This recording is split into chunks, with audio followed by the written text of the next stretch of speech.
ಸುರೇಶ್ ಬಾಬು ಅಂತ. ನಾನು Krishna institute of medical science Mahadevapura ಹಾಗೆ ಎಲೆಕ್ಟ್ರಾನಿಕ್ ಸಿಟಿನಲ್ಲಿ ಮೆಡಿಕಲ್ ಆಂಕಾಲಜಿ ವಿಭಾಗದ ನಿರ್ದೇಶಕನಾಗಿ ಕೆಲಸ ಮಾಡ್ತಾ ಇದ್ದೀನಿ. ಅಲ್ಲಿ ನಾನು ಕ್ಯಾನ್ಸರ್ ಸ್ಪೆಷಲಿಸ್ಟ್ ಕೂಡ ಆಗಿದ್ದೇನೆ. ಮಾರ್ಚ್ ಮಾಸವನ್ನು ಕೋಲೋರೆಕ್ಟಲ್ ಕ್ಯಾನ್ಸರ್ ಅಥವಾ ದೊಡ್ಡ ಕರುಳಿನ ಕ್ಯಾನ್ಸರ್ನ ಅವೇರ್ನೆಸ್ ಮಂತ್ ಆಗಿ ಪ್ರತಿ ವರ್ಷ ಆಚರಿಸಲಾಗ್ತದೆ.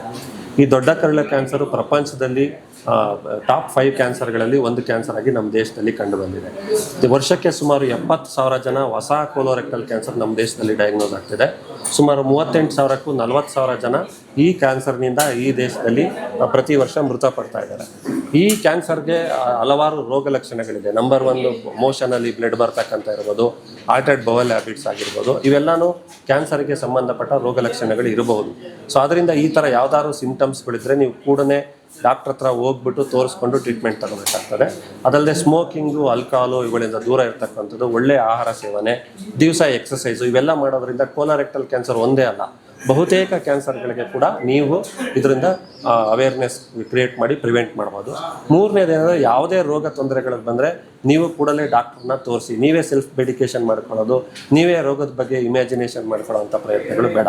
ಇವೆಲ್ಲ ಮೆಸೇಜು ನಾವೆಲ್ಲರಿಗೂ ತಲುಪಿಸಿ ಈ ಕ್ಯಾನ್ಸರ್ ಬಗ್ಗೆ ಅವೇರ್ನೆಸ್ ಮಾಡಿ ಭಾಳ ಬೇಗ ಇದನ್ನು ಗುಣ ಮಾಡುವಂಥದ್ದು ಅಥವಾ ಪ್ರಿವೆಂಟ್ ಮಾಡುವಂಥ ಎಲ್ಲದರಲ್ಲೂ ನಿಮ್ಮೆಲ್ಲರ ಸಹಕಾರ ನಾನು ಇವತ್ತು ಕೋರ್ತಾ ಇದ್ದೀನಿ. Thank you.